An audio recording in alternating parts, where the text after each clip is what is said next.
അസ്സലാമു അലൈക്കും വറഹ്മത്തുള്ളാഹി. എന്തൊക്കെയുണ്ട് വിശേഷങ്ങൾ? റാഹത്തല്ലേ? വലിയ ഒരു വീഡിയോ ഭയക്കണ്ട. ഹബീബായ റസൂലുള്ളാഹി സ്വല്ലല്ലാഹു അലൈഹി വസല്ലമ തങ്ങളുടെ മീലാദുൻ നബി.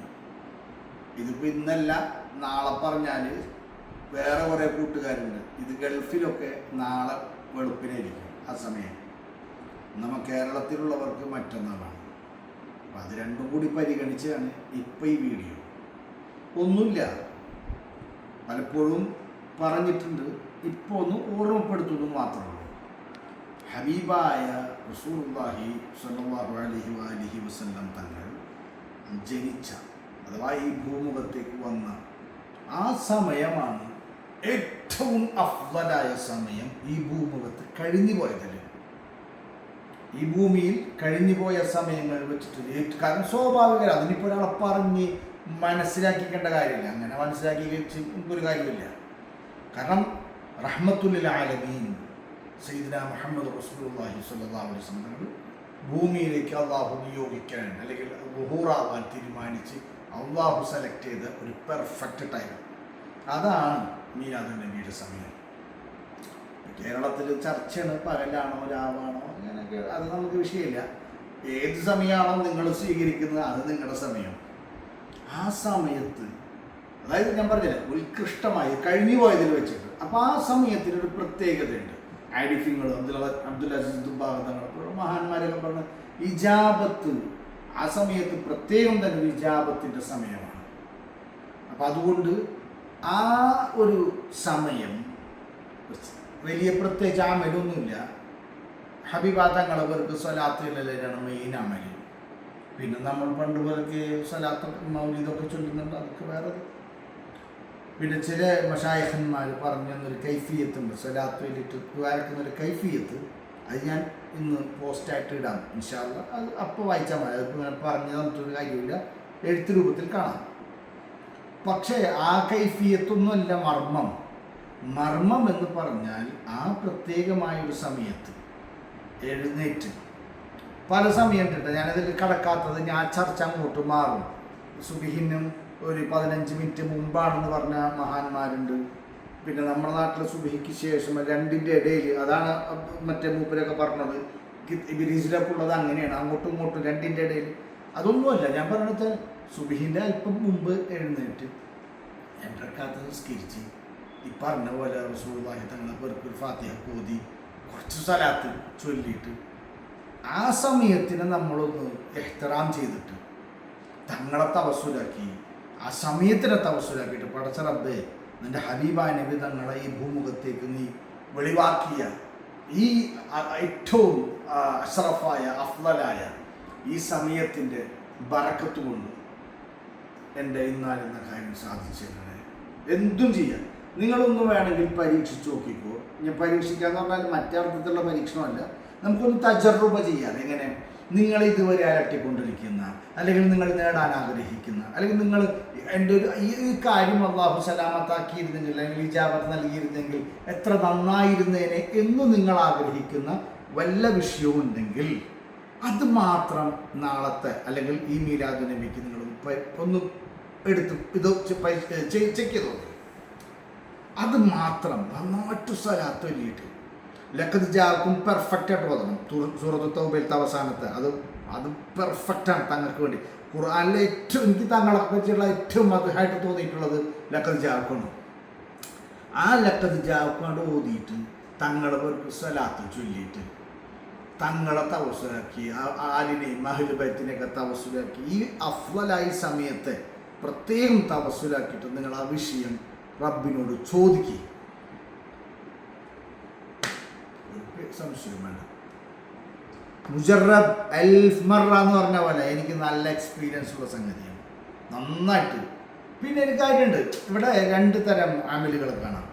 ഒന്ന്, ആ സമയത്ത് നമ്മുടെ നാട്ടിലൊക്കെ പണ്ടേ പടം ചെയ്തു വരുന്ന ജമാഅത്തായിട്ടുള്ള മൗലിദോത്തും കാര്യങ്ങളൊക്കെ ഉണ്ട്. അതൊക്കെ നല്ലതാണ്. യദുല്ലാഹി മഅൽ ജമാഅ എന്ന് പറഞ്ഞ പോലെ അതൊക്കെ വേണം. പക്ഷെ എന്നാലും ഒരു പ്രൈവസി നമുക്ക് വേണം, ഒരു ഏകാന്തത, ഒരു ഹൽവത്ത്. ഒരല്പസമയം നമ്മൾ മാറി തന്നെ നിൽക്കണം. അത് ആൾക്കൂട്ടത്തിലല്ല, അത് നമുക്കും നമ്മുടെ റബ്ബിനും തമ്മിലുള്ളൊരു ഒരു ചെറിയ ഒരു ഒരു സ്വകാര്യത അത് വേണം. എന്തൊക്കെ പറഞ്ഞാലും അത് വേണം. അപ്പോൾ ആ സമയത്ത് കുറച്ച് നേരത്തെ എഴുന്നേറ്റിട്ട് നമ്മൾ എന്ത് ചെയ്യണം, പള്ളിയിൽ മൗലിദൊക്കെ തുടങ്ങും. അപ്പോൾ അതിന് പോണതിന് മുമ്പ് തന്നെ എന്ത് ചെയ്യുക, ചിലപ്പോൾ സുബഹിക്ക് ശേഷമായിരിക്കും മൗലിദ്, അല്ലെങ്കിൽ തൊട്ട് മുമ്പായിരിക്കും, വട്ടവർ. അതൊക്കെ ഓരോ നാട്ടിൽ ഓരോ നടപ്പുകളാണ്, നമ്മൾ അതിനൊന്നും പറയണ്ട. ഏത് നാട്ടിലെങ്ങനെ നടക്കണം അങ്ങനെ നടക്കട്ടെ, അതിൽ കൈവക്കാൻ നിൽക്കണ്ട. പക്ഷെ നമുക്ക് സ്വന്തമായിട്ട് ഒരല്പസമയം തനിച്ചിരുന്നിട്ട് ഇത്തരം കാര്യങ്ങളൊക്കെ ചെയ്യാൻ അത് കൂട്ടത്തിൽ പറ്റില്ല. ഇപ്പോൾ കൂട്ടത്തിൽ ഇപ്പോൾ എല്ലാവരും മൗലിദ് ഓതുമ്പോൾ നമ്മൾ മാത്രം മാറി വേറെ സംതിങ് ഡിഫറെൻ്റ് ആയിട്ട് ചെയ്യുന്നത് ഒരു അരോചകമാണ്. അത് ചെയ്യരുത്. അതവിടെ നടന്നോട്ടെ, അത് നടക്കണമെങ്കിൽ അത് പോയി ചേരുകയും വേണം. പക്ഷെ നമുക്ക് നട്ടൊരിത്തിരി സമയം മാറ്റി വെച്ചിട്ട് ആ സമയത്ത് 2 റക്അത്ത് നിസ്കരിച്ചിട്ട് ഞാൻ ഈ പറഞ്ഞതുപോലെ ഇനി കൂടുതൽ വിശദീകരണം വേണമെങ്കിൽ ഇവിടെ നമ്മുടെ കുറിപ്പിലുണ്ടാവും, അത് വായിച്ചിട്ട് അതുപോലെ ചെയ്യുക, ദ്വാരക്കുക. ആ സമയത്ത് നമ്മൾ ബഹുമാനിക്കണം. അവിടെയാണ് വിഷയം. അത് ലൈലത്തുൽ ഖദറിനേക്കാൾ അഫ്ദലാണ് മറ്റേ ആ ചർച്ച ഒന്നും നമുക്ക് വേണ്ട. കാരണം നമുക്ക് മതി പഠിപ്പിച്ചിട്ടില്ലല്ലോ അങ്ങനെ സംഭവം. ഖുർആൻ കൊണ്ട് നസ്സായത് എല്ലാ വർഷവും ആവർത്തിച്ച് വരുന്നത് അത് പെർഫെക്റ്റ്ലി ലൈലത്തുൽ ഖദർ തന്നെ. ഈ മീലാദുൻ നബിയുടെ അന്ന് അതിനേക്കാൾ വലിയ കൂലിയൊന്നും നമ്മൾ ആ ചർച്ചയിലേക്ക് കിടക്കണം. എന്തിനാ വിവാദം? ഒരു കാര്യത്തിന് ഇഷ്കാലയില്ല. ഏറ്റവും അഷ്റഫായ സമയം ആ കഴിഞ്ഞു പോയ തങ്ങൾ മുത്തുനബി തങ്ങൾ ജനിച്ച സമയം തന്നെ, അതിന് ഡൗട്ടില്ല. അപ്പോൾ ആ സമയം എവര് ഇയറിൽ റിപ്പീറ്റ് ചെയ്യുമ്പോഴും നമ്മ അതിന് പ്രത്യേകം ആദരിച്ചുകൊണ്ട് ബഹുമാനിച്ചുകൊണ്ട് ആ സമയത്ത് നമ്മൾ ജാഗ്രത കാണിച്ചുകൊണ്ട് ഹബീബാ നബി തങ്ങളവർക്ക് സ്വലാത്ത് ചൊല്ലിക്കൊണ്ട് നമ്മൾ എന്തെങ്കിലും ചോദിക്കുമ്പോൾ അങ്ങനെ തങ്ങൾ അതിന് ഏറ്റവും നമ്മളെ ശരിയായിരിക്കും ഉസ്താദ് പറഞ്ഞു തന്നിട്ടുള്ള സ്വലാത്തുൽ ഹുദൂർ അതൊരു 33 എണ്ണെങ്കിലും പെരുത്തൊന്നും വേണ്ട, ഒരു 33 12 വട്ടമൊക്കെ ചൊല്ലിയിട്ട് നല്ല മുനാജാത്ത് നബി തങ്ങളോട് നന്നായിട്ട് ഇതൊക്കെ പറഞ്ഞാൽ വെറുതെ പ്രശ്നമാണ്. അറിയുന്നവർക്ക് കോഡ് മതിയല്ലോ. നല്ലൊരു മുനാജാത്തൊക്കെ നടത്തി ദുആ ചെയ്ത് ഇൻഷാ അല്ലാഹ് പോര് ആ സമയത്തിനെ ഇഹ്തിറാമാക്കിയതിൽ ബഹുമാനിച്ചതിൽ തന്നെ ഒരു ബർക്കത്തുണ്ട്. അത് വീട്ടിലുള്ള ആൾക്കാരോട് എല്ലാവരോടും പറയണം. നത്തിങ് വേറെ ഭാര്യ മക്കളോടൊക്കെ പറയണം. ആദ്യം ആ സമയത്തിന് അതിന് വന്നും കുറച്ച് നേരത്തെ കഴിഞ്ഞിട്ട് എല്ലാവരും സെറ്റായിട്ട് എന്ത് ചെയ്യണം, അതിനെ ഒന്ന് ആദരിക്കണം, ബഹുമാനിക്കണം. ആ സമയത്ത് റബ്ബിലോട്ട് ഇൽത്തിജാ വേണം. ഹബീബാ നബി തങ്ങളോട് മുനാജാത്ത് നടത്തിയിട്ട് ദുആ ചെയ്യുക. ഇത് ഒന്ന് ഈ കൊല്ലം ഒന്ന് പരീക്ഷിച്ചോ. നിങ്ങൾക്ക് എന്തെങ്കിലും ഒരു വിഷയം ഉണ്ടോ ആ വിഷയത്തിൻ്റെ മുന്നിൽ വെച്ചിട്ട് അത് തന്നെ മാത്രം 1000 കാര്യം പറയണ്ട. അപ്പോൾ കൺഫ്യൂഷനാണ്. അല്ലാഹ് കൺഫ്യൂഷൻ ഇല്ല. നമ്മൾ ഏതാണപ്പോൾ ചോദിച്ചതെന്നൊരു ഇതുണ്ടാവില്ല. ഒറ്റ സിംഗിൾ സംഗതി, ഇന്ന കാര്യം റബ്ബ് നീ സാധിപ്പിച്ച് തരണേ എന്ന് അത് തന്നെ ദ്വാരക്കുക. ഒന്നിലധികം വട്ടം ദ്വാരക്കുക. ഇൻഷാ അല്ലാഹ് നമുക്ക് റബ്ബ് സുബ്ഹാനഹു വ തആല മുത്തുനബിയുടെ ബർക്കത്ത് കൊണ്ടും ആ സമയത്തിൻ്റെ ബർക്കത്ത് കൊണ്ടും നമുക്ക് റബ്ബ് ഇജാബത്ത് നൽകും. നമുക്കെല്ലാവർക്കും അള്ളാഹു ഇജാബത്ത് നൽകട്ടെ. പിന്നെ ഒരു കാര്യം പറയാനുള്ളത് വെച്ച് കഴിഞ്ഞാൽ എന്തൊക്കെ പറഞ്ഞാലും നിങ്ങൾ എന്തൊക്കെ ദ്വാരനാലും ഹാസിക്കും കുടുംബത്തിനും വേണ്ടിയുള്ള ദുആ അതെന്തായിരുന്നാലും വേണം. അത് പ്രത്യേകം ദുആ ചെയ്യണം. മാതാപിതാക്കൾക്ക്, മശായിഖന്മാർക്ക്, ഉസ്താദന്മാർക്ക്, പിന്നെ മുത്തു മുഹമ്മദ് മുസ്തഫ സല്ലല്ലാഹു അലൈഹി വസല്ലമ തങ്ങളുടെ ഉമ്മത്തിനെ മറക്കരുത്.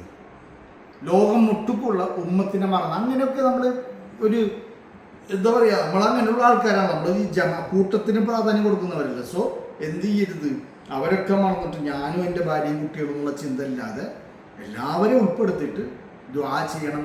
ഉമ്മത്തിൻ്റെ നന്മക്ക് വേണ്ടി ദ്വാരക്കണം. അതിനൊക്കെ പുറമെ നമ്മുടെ സ്വന്തം പേഴ്സണൽ കാര്യം പ്രത്യേകം ദ്വാരക്കുക. നിങ്ങൾക്ക് ഇൻഷാ അല്ലാഹ് നമുക്ക് എല്ലാവർക്കും അല്ലാഹു ഇജാബത്ത് നൽകും. ഇജാബത്ത് നൽകട്ടെ. ദുആ വസിയത്ത് ചെയ്യുന്നു. അസ്സലാമു അലൈക്കും വറഹ്മത്തുള്ളാഹി.